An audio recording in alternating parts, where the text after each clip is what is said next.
ವಿಶೇಷ ಕಾರ್ಯಕ್ರಮಕ್ಕೆ ಸ್ವಾಗತ. ನಾನು ವಿಜಯಲಕ್ಷ್ಮಿ ಶಿವರೂರು. ಸ್ನೇಹಿತರೆ, ನಮ್ಮ ಈ ಸಂದರ್ಶನ ಕಾರ್ಯಕ್ರಮಕ್ಕೆ ವಿಶೇಷ ಅತಿಥಿಯಾಗಿ ಆಗಮಿಸಿದ್ದಾರೆ ನಮ್ಮ ಕರುನಾಡಿನ ಮಾಜಿ ಮುಖ್ಯಮಂತ್ರಿಗಳು, ಕೇಂದ್ರದ ಮಾಜಿ ಸಚಿವರಾಗಿರುವಂತಹ, ಅದೇ ರೀತಿ ಕಾಂಗ್ರೆಸ್ನ ಹಿರಿಯ ಮುತ್ಸದ್ದಿ, ಚಿಕ್ಕಬಳ್ಳಾಪುರ ಜಿಲ್ಲೆಯಿಂದ 2 ಬಾರಿ ಸಂಸದರಾಗಿ ಆಯ್ಕೆಯಾಗಿರುವಂಥ ವೀರಪ್ಪ ಮೊಯ್ಲಿಯವರು. ಈಗ ಮತ್ತೆ ಲೋಕಸಭಾ ಚುನಾವಣೆ ಬಂದಿದೆ. ಈ ಬಾರಿ ವೀರಪ್ಪ ಮೊಯ್ಲಿಯವರು ಚಿಕ್ಕಬಳ್ಳಾಪುರ ಕ್ಷೇತ್ರದಿಂದ ಸ್ಪರ್ಧಿಸಲ್ಲ.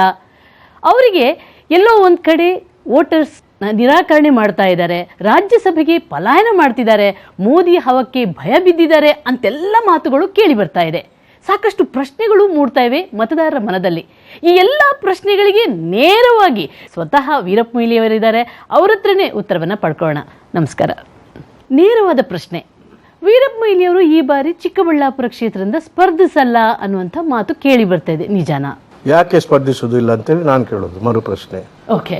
ಯಾಕೆ ಅಂತ ಹೇಳಿದರೆ 2 ಬಾರಿ, ಒಂದು 2009ರಲ್ಲಿ ನಾನು ಸ್ಪರ್ಧೆ ಮಾಡಿದಾಗ ಕರ್ನಾಟಕದ ಎಲ್ಲ ಕಾಂಗ್ರೆಸ್ ಎಂಪಿಗಳಿಂದ ಅತ್ಯಧಿಕ ಮತವನ್ನು ಪಡೆದವ ನಾನಲ್ಲಿ. ಹೌದು.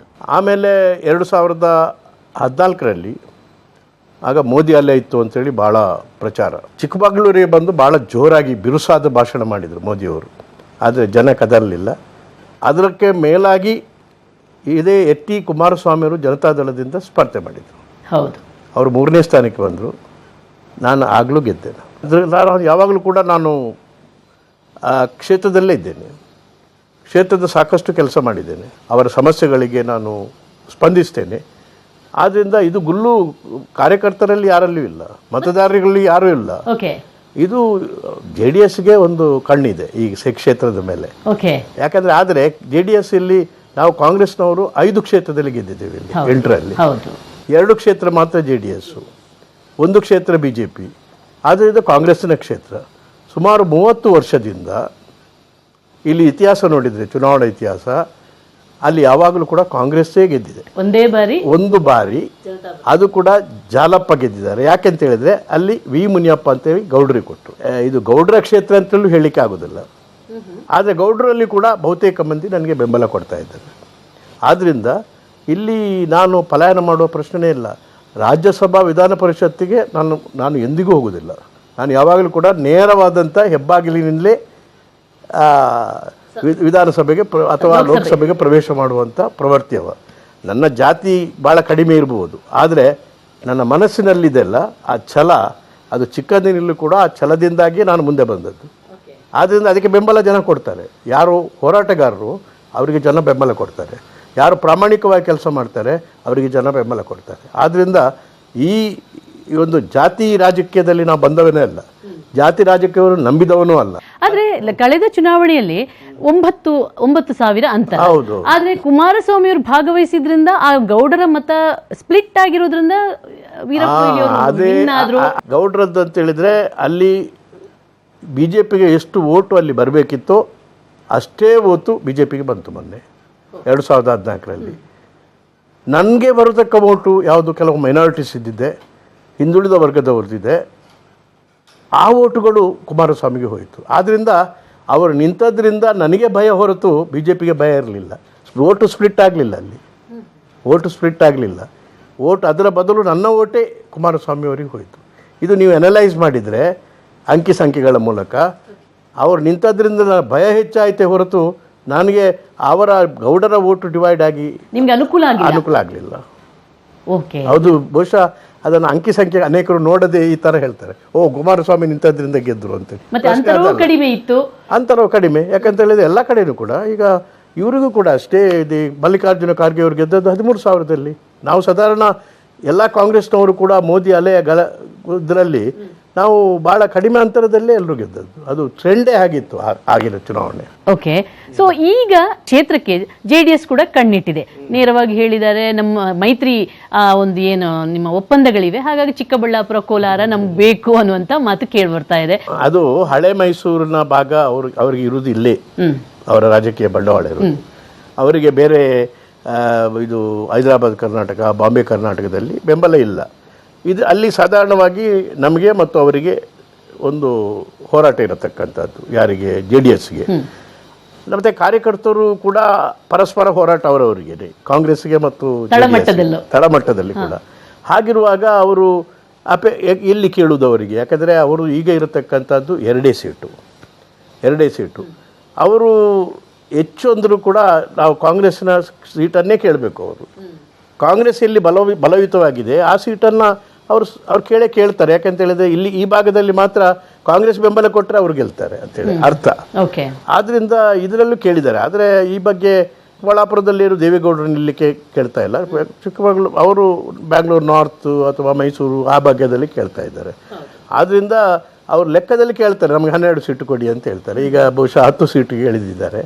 ಆದ್ದರಿಂದ ಮೈತ್ರಿ ನಡೀತದೆ. ನನಗೆ ಅನಿಸ್ತದೆ ಮೈತ್ರಿ ಬಿದ್ದು ಹೋಗುವುದಿಲ್ಲ.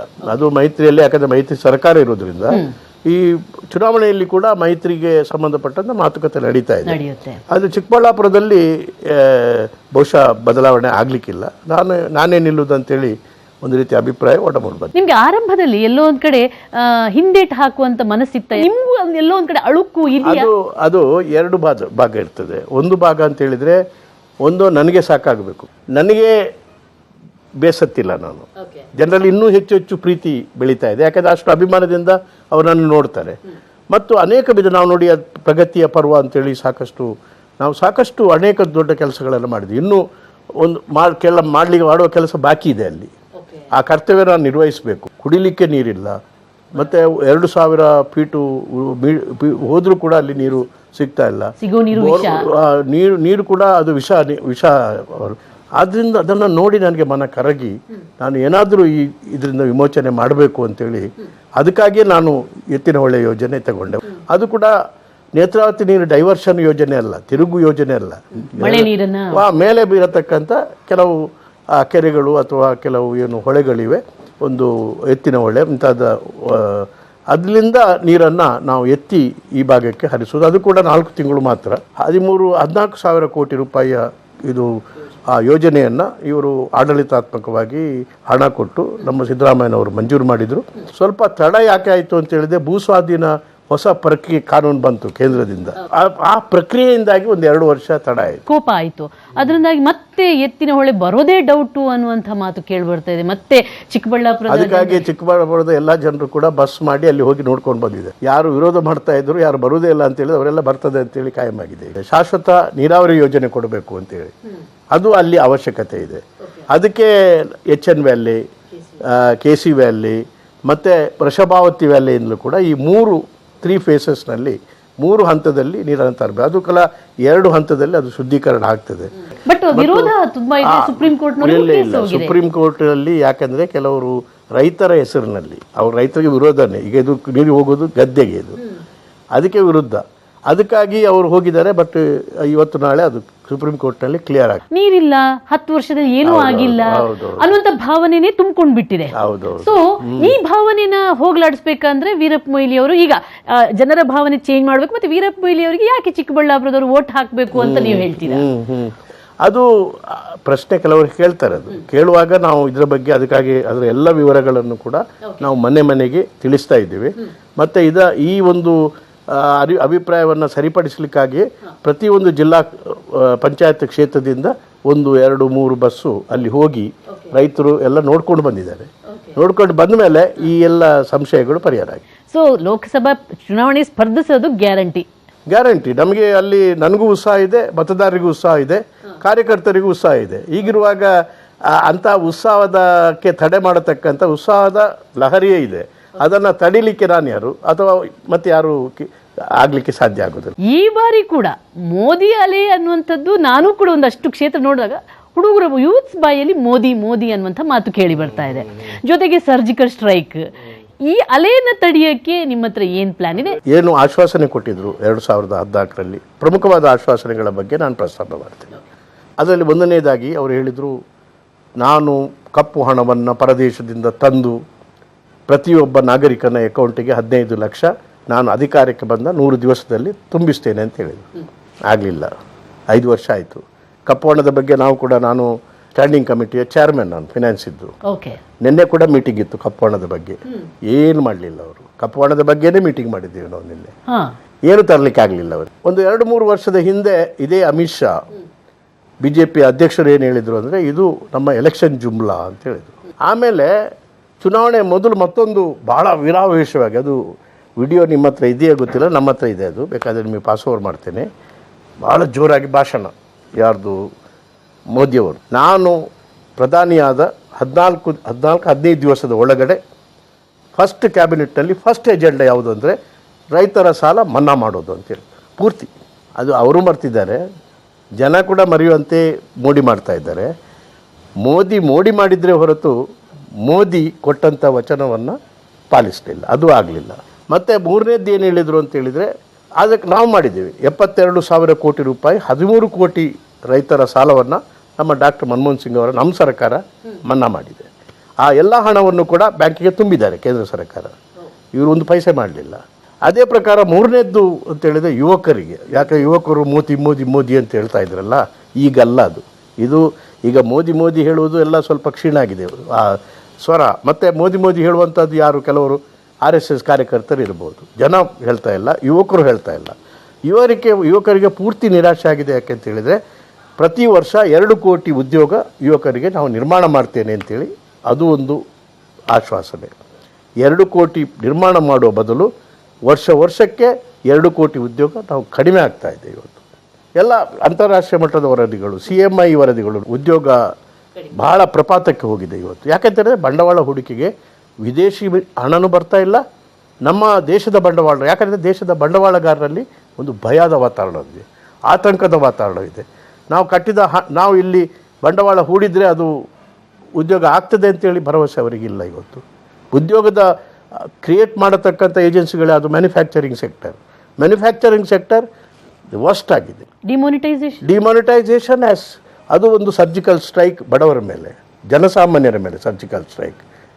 ಏನು ಒಂದು 15 ಲಕ್ಷ ಸರ್ಕ್ಯುಲೇಷನ್ ಇದ್ದ ಹಣವನ್ನು ಒಮ್ಮೆಲೆ ಸಸ್ಪೆಂಡ್ ಮಾಡೋದು ಅಂತೇಳಿ ಏನರ್ಥ? ಅವ್ರದ್ದು ಹಣ, ಸರ್ಕಾರದ ಹಣ ಅಲ್ಲ.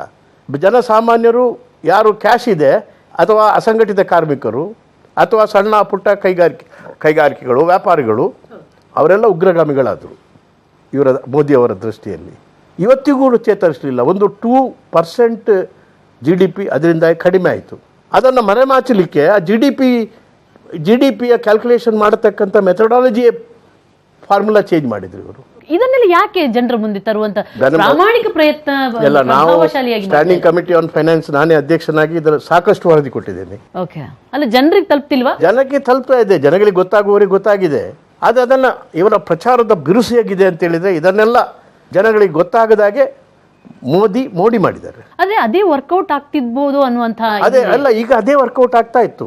GST ಯಲ್ಲಿ ಕೂಡ ಅದೊಂದು ನಮ್ಮ ನಾಯಕರು ಹೇಳಿದ್ದು ಗಬ್ಬರ್ ಸಿಂಗ್ ಟ್ಯಾಕ್ಸೇಷನ್. ನಾನೇ ಕಾನೂನು ಮಂತ್ರಿಯಾಗಿ GST ನಾವು ಮಾಡಿದ್ದೆವು. ಭಾರಿ ಟ್ರಾನ್ಸ್ಪರೆಂಟ್ ಇತ್ತು, 2 ರೇಟ್ ಮಾತ್ರ ಇತ್ತು. ಇವರು ಮಲ್ಟಿಪಲ್ ರೇಟ್ ಮಾಡಿದರು.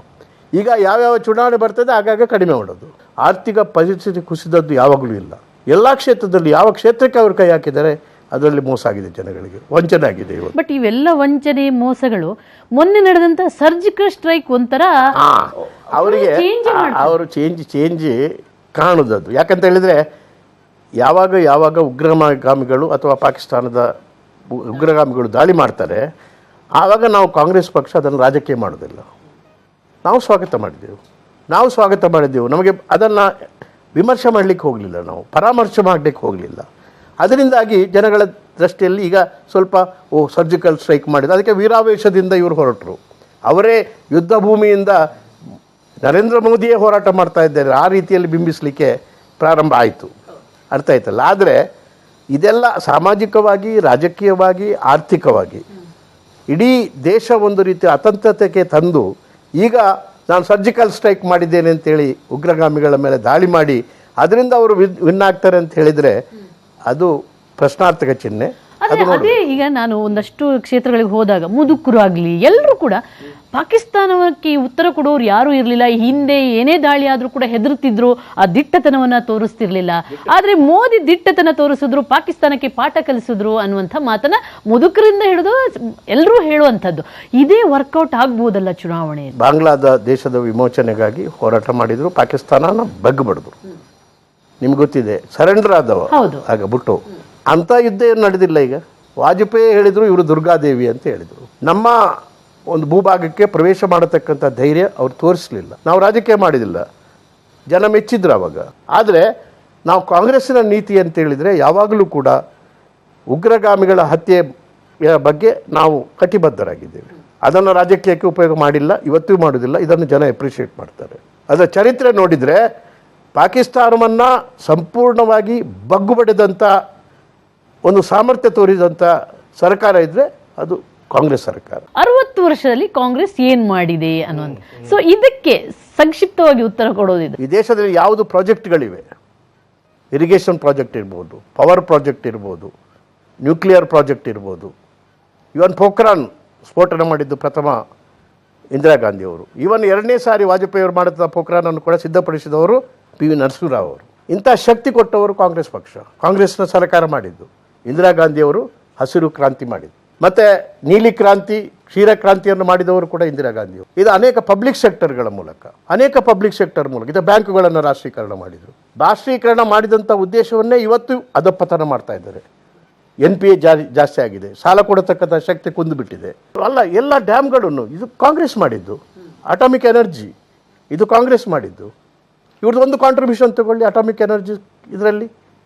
ಅಥವಾ ನೋಡಿ, ಎಲ್ಲ ಪವರ್ ಪ್ರಾಜೆಕ್ಟ್ಸ್ಗಳು ಅದು ಕಾಂಗ್ರೆಸ್ ಮಾಡಿದ್ದು. ನಾವು 2,25,000 ಮೆಗಾವಾಟ್ ಉತ್ಪಾದನೆ ಸಾಮರ್ಥ್ಯವನ್ನು ನಾವು ಕಲ್ಪಿಸಿದ್ದೇವೆ. ಇವರು 1 ಮೆಗಾವಾಟ್ ಇವರು ಕಾಂಟ್ರಿಬ್ಯೂಟ್ ಮಾಡಿ. ಇಲ್ಲಿ ಪಾರಾದೀಪ್ ರಿಫೈನರಿ 99% ಕೆಲಸ ನಾನು ಮುಗಿಸಿದೆ, 1% ಕೆಲಸ ಉಳಿದಿತ್ತು. ಹೋಗಿ ಇನಾಗ್ರೇಟ್ ಮಾಡಿದ್ರು, ನಾನೇ ಮಾಡಿದ್ದೆ ಅಂತ ಹೇಳಿದರು. ಬ್ರಹ್ಮಪುತ್ರ ಬ್ರಿಡ್ಜ್ ಅತ್ಯಂತ ಉದ್ದದ ಬ್ರಿಡ್ಜ್ ನಾವೆಲ್ಲ ಮಾಡಿ ತೋರಿಸಿದೆ, ಇವರು ಇನಾಗ್ರೇಟ್ ಮಾಡಿದರು. ಅಲ್ಲಿ ಸುರಂಗ ಮಾರ್ಗ ಎಲ್ಲಿ ಜಮ್ಮು ಕಾಶ್ಮೀರದಲ್ಲಿ ಅದು ಕಾಂಗ್ರೆಸ್ನವ್ರು ಮಾಡಿದ್ರು, ಇವರು ಇನಾಗ್ರೇಟ್ ಮಾಡಿದರು. ಇದು ಡೈರೆಕ್ಟ್ ಬೆನಿಫಿಟ್ ಟ್ರಾನ್ಸ್ಫರ್, ಯಾವುದ್ರ ಉಜ್ವಲ ಯೋಜನೆ, ಅದು ನಾನೇ ಮಾಡಿದ್ದು. ಅದನ್ನು ಇವರು ಉದ್ಘಾಟನೆ ಮಾಡಿದ್ರು. ಅಂದ್ರೆ ಕಾಂಗ್ರೆಸ್ ಮಾಡಿದ ಫಲ ಇವರು ಅನುಭವಿಸಿ ಇವತ್ತು ನಾನು ಮಾಡಿದ್ದೆ ಅಂತೇಳಿ. ಎಲ್ಲೋ ಒಂದ್ ಕಡೆ ಕಾಂಗ್ರೆಸ್ ವೈಫಲ್ಯನ ಆಗ್ತಾ ಇದೆಯಾ? ನೀವು ಮಾಡಿದ್ದನ್ನು ಹೇಳ್ಕೊಳಕ್ಕಾಗದಂತ ಪರಿಸ್ಥಿತಿ. ಯಾಕಂದ್ರೆ ಹೇಳ್ಕೊಳ್ಳೋದು ಇವತ್ತು ನೋಡಬೇಕು ನೀವು ಪತ್ರಿಕೆಯಲ್ಲಿ ಎಷ್ಟು 5 ಪೇಜ್ 6 ಪೇಜ್ ಇಂಗ್ಲಿಷ್ ನ್ಯಾಷನಲ್ ಪತ್ರಿಕೆಯಲ್ಲಿ ಅಡ್ವರ್ಟೈಸ್ಮೆಂಟ್, ಮೋದಿ ಫೋಟೋ ಅಡ್ವರ್ಟೈಸ್ಮೆಂಟ್. ಅದನ್ನು ನೀವು ಅನಲೈಸ್ ಮಾಡಿದರೆ ಅದೆಲ್ಲ ಮಾಡಿದ್ದು ಕಾಂಗ್ರೆಸ್ ಪಕ್ಷ. ಯಾವುದೇ ಒಂದು ಸೆಕ್ಟರ್ನಲ್ಲಿ ತೆಗೆದುಕೊಂಡ್ರು ಕೂಡ ಇದು ಎಜುಕೇಷನ್, IITಗಳನ್ನು ಮಾಡಿದವರು ಯಾರು? ಇವರು IIT ಸ್ಯಾಂಕ್ಷನ್ ಮಾಡಿದ್ರು, ಇವತ್ತಿಗೂ ಅಲ್ಲಿ ಬಿಲ್ಡಿಂಗ್ಸ್ ಇಲ್ಲ, ಸ್ಟಾಫ್ ಇಲ್ಲ, ಫ್ಯಾಕಲ್ಟಿ ಇಲ್ಲ, ಅದು ನಡೀತಾ ಇಲ್ಲ. IIMಗಳನ್ನು ಯಾರು ಮಾಡಿದ್ದು? ಅದು again Congress party. National law school universities ನಾನೇ ಫಸ್ಟ್ ಇಲ್ಲಿ ತಯಾರು ಮಾಡಿದೆ. ಇಡೀ ದೇಶದಲ್ಲಿ ಈಗ ಸುಮಾರು 28 ನ್ಯಾಷನಲ್ ಲಾ ಸ್ಕೂಲ್ಗಳಿವೆ. Who created that? ನಿಮ್ಮ ಥರ್ಡ್ ಫ್ರಂಟ್ ಬಂತು ಅಂತ ತಿಳ್ಕೊಳ್ಳೋಣ. ಆವಾಗ ದೇವೇಗೌಡರು ನಾನು ಪ್ರಧಾನಿ ಆಗಬೇಕು ಅನ್ನುವಂಥ ಮಾತು ಬಂದಾಗ ನರೇಂದ್ರ ಮೋದಿ ವಿರುದ್ಧ ಒಂದು ಫ್ರಂಟ್, ಒಪೋಸಿಷನ್ ಫ್ರಂಟ್ ಘಟಬಂಧನ, ಮಹಾಗಠಬಂಧನ, ಆ ಸ್ಟೇಜ್ನಲ್ಲಿ ನಾವಿದ್ದೇವೆ. ಆದ್ದರಿಂದ ಇವತ್ತು ಆ ಸ್ಟೇಜನ್ನು ಪ್ರಾಸೆಸ್ ನಡೀತಾ ಇದೆ. ಈಗ ಎಲ್ಲರೂ ಕೂಡ ಇಲ್ಲಿ ಸ್ಟಾಲಿನ್ನಲ್ಲಿ ನೋಡಿ, ಅಲ್ಲಿ ಸ್ಟಾಲಿನ್ ಹೇಳ್ತಾ ಇದ್ದಾನೆ ರಾಹುಲ್ ಗಾಂಧಿಯವರೇ ಸಮರ್ಥ ಪ್ರಧಾನಿ ಅಭ್ಯರ್ಥಿ ಅಂತೇಳಿ. ಮೊನ್ನೆ 3-4 ದಿವಸದ ಹಿಂದೆ ದೇವೇಗೌಡರೇ ಹೇಳಿಬಿಟ್ಟಿದ್ದಾರೆ ರಾಹುಲ್ ಗಾಂಧಿಯವರೇ ಸಮರ್ಥವಾದಂಥ ಪ್ರಧಾನಮಂತ್ರಿ ಅಭ್ಯರ್ಥಿ ಅಂತ. ಹಿಂದೆ ಇರ್ಬೋದು, ದುರ್ಬೀನ್ ಹಾಕಿದ್ರು ಕೂಡ BJPಗೆ ದಕ್ಷಿಣ ಭಾರತದಲ್ಲಿ ಎಲ್ಲಿಯೂ ಸೀಟು ಬರುವಂಥದ್ದು ಲಕ್ಷಣ. ಇಲ್ಲಿ ನಮ್ಮದು ಮೈತ್ರಿ ಆಗ್ತದೆ. ಇಲ್ಲಿ ಸೌಹಾರ್ದತೆ, ಸಮನ್ವಯತೆ ಮಾಡ್ತೇವೆ ನಾವು. ಚರ್ಚೆ ಮಾಡ್ತಾರೆ, ಅವರು ಕೆಲವು ಸೀಟು ಬೇಕು ಅಂತ ಹೇಳ್ತಾರೆ, ಇದು ಮಾಡ್ತಾರೆ, ಕೊನೆಗೆ ಅದು ಸಂಧಾನ ಆಗ್ತದೆ. ಆ ಸಂಧಾನ ಆದಮೇಲೆ ಡಬಲ್ ಡಿಜಿಟ್ಗೆ ಹೋಗೋದಿಲ್ಲ BJP. ಯಡಿಯೂರಪ್ಪ ಅವರು ಅಂದಿದ್ರಲ್ಲ ಸರ್ಜಿಕಲ್ ಸ್ಟ್ರೈಕ್ ಅಲ್ಲಿ ವರ್ಕೌಟ್ ಆಗುತ್ತೆ ಮಾಡಿ ಅವರ ಅಮಿತ್ ಶಾನೇ ಕಂಡೆಮ್ ಮಾಡಿದ್ದಾರೆ, ಅವರನ್ನು ಸ್ಟ್ರೈಕ್ ಮಾಡಿದ್ದಾರೆ. ಅದು ರಾಜಕೀಯ. ಆ ರಾಜಕೀಯವನ್ನು ಜನ ನಂಬುವುದಿಲ್ಲ. ಇಲ್ಲಿ BJP ಕೂಡ ಅರ್ಧ ಅಲ್ಲ 1/4 ಬರುವುದಿಲ್ಲ ಅವರ ಈಗಿನ ಸ್ಟ್ರೆಂತ್ಗೆ. ವೀರಪ್ಪ ಮೊಯ್ಲಿ ಅವರು ತಮ್ಮ ಮಗನನ್ನ ಕಳೆದ ವಿಧಾನಸಭಾ ಕ್ಷೇತ್ರದಲ್ಲಿ ಟಿಕೆಟ್ ಕೊಡಿಸುವಂತ ಪ್ರಯತ್ನ ಪಟ್ಟರು, ಆದ್ರೆ ಯಾಕೋ ಸಫಲತೆಯನ್ನ ಕಾಣ್ತಾ ಇಲ್ಲ. ಯಾಕೆ? ಮಗನಿಗೆ ಅರ್ಹತೆ ಇಲ್ವಾ ಅಥವಾ ಆಗ್ತಾ ಇಲ್ವಾ ನಿಮ್ಮ ಒಂದು ಇದ್ರದ್ದು? ನೋಡಿ, ನಾನು ಅವನನ್ನು ಪಾರ್ಟಿ ಈಗ ಮೊದಲು ಕಳೆದ ಪಾರ್ಲಿಮೆಂಟ್ ಚುನಾವಣೆ ಸಂದರ್ಭದ ಮೊದಲು ಅಲ್ಲಿದ್ದ ಮುಖಂಡರು ಯಾರು ರಮಾನಾಥ್ ರಾಯ್, UT ಖಾದರ್ ಎಲ್ಲರೂ ಕೂಡ ಹರ್ಷನಿಗೆ ಅಲ್ಲಿ ಜನರನ್ನು ತಯಾರು ಮಾಡಬೇಕು, ಕಾಂಗ್ರೆಸ್ ಕಾರ್ಯಕರ್ತರಿಗೆ ಒಂದು ಟ್ರೈನಿಂಗ್ ಕೊಡಲಿಕ್ಕೆ ನೀವೆಲ್ಲ ಸಹಾಯ ಮಾಡಬೇಕು ಅಂತೇಳಿ ಅವನು ಹೋಗಿದ್ದರು. ಹೋಗೋ ಮಧ್ಯದಲ್ಲಿ ಚುನಾವಣೆ ಘೋಷಣೆ ಆಯಿತು. ಆಗ ಪ್ರೈಮರಿ ಅಂತೇಳಿ ಘೋಷಣೆ ಮಾಡಿದರು. ಅಲ್ಲೇ ಜನ ಕಾಂಗ್ರೆಸ್ ಕಾರ್ಯಕರ್ತರೇ ಆಯ್ಕೆ ಮಾಡಬೇಕು ಅಂತೇಳಿ. ಆಗ ಅದಕ್ಕೆ ನಾಮಿನೇಷನ್ ಹಾಕಿದ. ಆದರೆ ಅದು ಸೋಷಲ್ ವರ್ಕ್ ಇಲ್ಲ ಅಂತೇಳಿ ಅವನನ್ನು ಡಿಸ್ಕ್ವಾಲಿಫೈ ಮಾಡಿದರು ಅವರು ಎಲ್ಲಿ ACCಯಲ್ಲಿ. ಅದರಿಂದ ಅವನಿಗೆ ಸ್ವಲ್ಪ ನಿರಾಶೆ ಆಗಿ ಹಿಂದೆ ಹೋದದ್ದು ಹೊರತು ಅನ್ಯತಾ ಅಲ್ಲ. ಸೊ ಮುಂದೆ ರಾಜಕೀಯಕ್ಕೆ ಬರುವ ಅಲ್ಲ, ಅವನಿಗೆ ಬಿಟ್ಟದ್ದು. ಯಾಕಂದ್ರೆ ನನ್ನ ಪ್ರಭಾವವನ್ನು ಉಪಯೋಗ ಮಾಡಿಕೊಂಡು ನಾನು ಅವನನ್ನ ಮೇಲೆ ತರ್ತಾ ಇಲ್ಲ. ಅವನ ಹತ್ರ ನಾಯಕತ್ವದ ಗುಣ ಇದೆ, ಕರ್ತೃತ್ವ ಶಕ್ತಿ ಇದೆ, ಮತ್ತು ಅಷ್ಟೇ ಅವನ ಹತ್ರ ವಿದ್ಯೆ ಎಲ್ಲ ಗಳಿಸಿದನು. ಇನ್ನೊಂದು ಆರೋಪಕ್ಕೆ ಪ್ರಶ್ನೆ ಒಂದು ಕೇಳಬೇಕು. ಕೇಳಿ. ವೀರಪ್ಪ ಮೊಯ್ಲಿಯವರು ನಾಯಕರನ್ನ ಬೆಳೆಸ್ಕೊಂಡಿಲ್ಲ ಅನ್ನುವಂಥದ್ದು, ಒಂದು ಎರಡನೇ ಹಂತದ ನಾಯಕರನ್ನ ಯಾರನ್ನು ಬೆಳೆಸಿಲ್ಲ, ಅವ್ರು ಮಾತ್ರ ಬೆಳ್ಕೊಂಡ್ಬಿಟ್ರು ಅನ್ನುವಂಥ ಒಂದು ಕರ್ನಾಟಕದ ರಾಜಕೀಯದಲ್ಲಿ ಎರಡನೇ ಹಂತದ ನಾಯಕರನ್ನ ಬೆಳೆಸಿದಂಥ ಒಬ್ಬ ನಾಯಕ ಇದ್ರೆ ನಾನು ಒಬ್ಬನೇ. ಯಾರನ್ನ? ಅದು ಬನ್ನಿ, ದಕ್ಷಿಣ ಕನ್ನಡ ಜಿಲ್ಲೆಯಲ್ಲಿ ಜನಾರ್ದನ ಪೂಜಾರಿ ಅವರನ್ನು ರಾಜಕೀಯಕ್ಕೆ ತಂದು ಬೆಳೆಸಿದ್ದು ನಾನೇ. ಆಸ್ಕಾರ್ ಫೆರ್ನಾಂಡಿಸನ್ನು ಅವರಿಗೆ ಟಿಕೆಟ್ ಕೊಟ್ಟು ಪಾರ್ಲಿಮೆಂಟಲ್ಲಿ ಬೆಳೆಸಿದ್ದು ನಾನೇ. ರಮಾನಾಥ್ ರೈ ಅವರನ್ನು ಮಿನಿಸ್ಟ್ರ್ ಮಾಡಿ ಸೀಟ್ ಕೊಟ್ಟು ಬೆಳೆಸಿದ್ದು ನಾನೇ. ಅಭಯಚಂದ್ರ ಜೈನನ್ನು ಬೆಳೆಸಿದ್ದು MLA ಸೀಟ್ ಕೊಟ್ಟು MLC ಮಾಡಿದ್ದು ನಾನೇ. ದಕ್ಷಿಣ ಕನ್ನಡ ಜಿಲ್ಲೆಯಲ್ಲಿ ಯಾರ್ಯಾರು ನಾಯಕರಿದ್ದಾರೆ ಎಲ್ಲರ ಬೆನ್ನ ಹಿಂದೆ ಕೂಡ ನಾನಿದ್ದೇನೆ. ರಾಜ್ಯ ಮಟ್ಟದಲ್ಲಿ DK ತಾರಾದೇವಿ ಅವರನ್ನು ಕೂಡ ಬೆಳೆಸಿದ್ದು ನಾನೇ. ಇತಿಹಾಸ ನೋಡಿ ಅವರ ಹತ್ರ ಕೇಳಿ. ಇಲ್ಲಿ ಯಾರು ಮಂಚೂಣಿ ನಾಯಕರು ಅಂತೇಳಿ ನೋಡ್ತಿರೋ ಅವ್ರ ಹತ್ರಕ್ಕೆ ಹೋಗಿ ಕೇಳಿ. DK ಶಿವಕುಮಾರ್ ಪ್ರಥಮವಾಗಿ ಅವರು ಯುವಕ ಕಾಂಗ್ರೆಸ್ ಪ್ರೆಸಿಡೆಂಟ್ ಮಾಡಿ ಪ್ರಥಮವಾಗಿ MLA ಸೀಟ್ ಕೊಟ್ಟದ್ದು ನಾನೇ. ರಾಮಲಿಂಗ ರೆಡ್ಡಿ ಅವರನ್ನು ಸೀಟ್ ಕೊಟ್ಟು ಬೆಳೆಸಿದ್ದು ನಾನೇ. ಈಗ ಯಾರ್ಯಾರು MLAಗಳಿದ್ದಾರೆ, ಒಂದು ಕಾಲದಲ್ಲಿ SM ಕೃಷ್ಣ ಇರುವಾಗ ಅಲ್ಲಿ ಯಾರ್ಯಾರು MLAಗಳಿದ್ದಾರೆ ಅದರಲ್ಲಿ 80% ನಾನೇ ಬೆಳೆಸಿದವು. ಸೊ ಇದೇ ಶಕ್ತಿ ಮುಂದಿನ ಲೋಕಸಭಾ ಚುನಾವಣೆಯಲ್ಲಿ ನಿಮ್ಮ ಗೆಲುವಿಗೆ ಮತ್ತೊಂದು ಶಕ್ತಿ ಆಗುತ್ತೆ ಅನ್ನುವಂಥ ಭರವಸೆ ಇದೆ. 100ಕ್ಕೆ 100 ಪಾಲು ಇದೆ. ಯಾಕಂತ ಹೇಳಿದ್ರೆ ನಾವು ಅಲ್ಲಿ ಆಂಟಿ ಇನ್ಕಂಬೆನ್ಸಿ ಇಲ್ಲ ನನ್ನ ಮೇಲೆ. ನಾವು ಯಾಕಂದ್ರೆ ಸಕ್ರಿಯವಾಗಿ ನಾವು ದುಡಿತೇವೆ. ನೀವು ಕ್ಷೇತ್ರದಲ್ಲಿ ಇದ್ರಿ? ಕ್ಷೇತ್ರದಲ್ಲಿ ಇದ್ದೇವೆ. ಇಲ್ಲ ನನ್ನಷ್ಟು ಸಂಚಾರ ಮಾಡಿದವರು ಕ್ಷೇತ್ರದಲ್ಲಿ ಯಾರು ಇರ್ಲಿಕ್ಕಿಲ್ಲ. ಅದು ಸ್ಟ್ಯಾಟಿಸ್ಟಿಕ್ಸ್ ಬಗ್ಗೆ ಕೊಟ್ಟಿದ್ದೇವೆ. ಹಾಗೆ ನಿಮ್ಮ ಗೆಲುವಿನ ಭರವಸೆ ಇದೆ, ಜೊತೆ ಕೇಂದ್ರದಲ್ಲಿ ರಾಹುಲ್ ಗಾಂಧಿ ಪ್ರಧಾನಿಯಾಗುವಂತ ಭರವಸೆನೂ ಇದೆ. ಖಂಡಿತವಾಗಿದೆ. ವೀರಪ್ಪ ಮೊಯ್ಲಿ ಅವರಿಗೆ ತುಂಬಾ ವಿಶ್ವಾಸ ಇದೆ. ಮಹಾಗಠಬಂಧನ ಕೇಂದ್ರದಲ್ಲಿ ಖಂಡಿತವಾಗಿಯೂ ಕೂಡ ತನ್ನ ಅಧಿಕಾರವನ್ನ ಮಾಡುತ್ತೆ. ಜೊತೆಗೆ ಚಿಕ್ಕಬಳ್ಳಾಪುರದ ಜನತೆ ಕೂಡ ಇವರನ್ನ ಆಶೀರ್ವಾದ ಮಾಡ್ತಾರೆ. ಅಷ್ಟು ಕೆಲಸ ಮಾಡಿದ್ದೀನಿ ಅನ್ನುವಂಥ ಮಾತನ್ನು ಹೇಳ್ತಿದ್ದಾರೆ. ನೋಡೋಣ ಮತದಾರ ಎತ್ತ ಒಲವು ತೋರುತ್ತಾನೆ ಅಂತ. ಇದು ಈ ಹೊತ್ತಿನ ವಿಶೇಷ. ಜಾಲ ನಮ್ಮದು, ಬಲ ನಿಮ್ಮದು.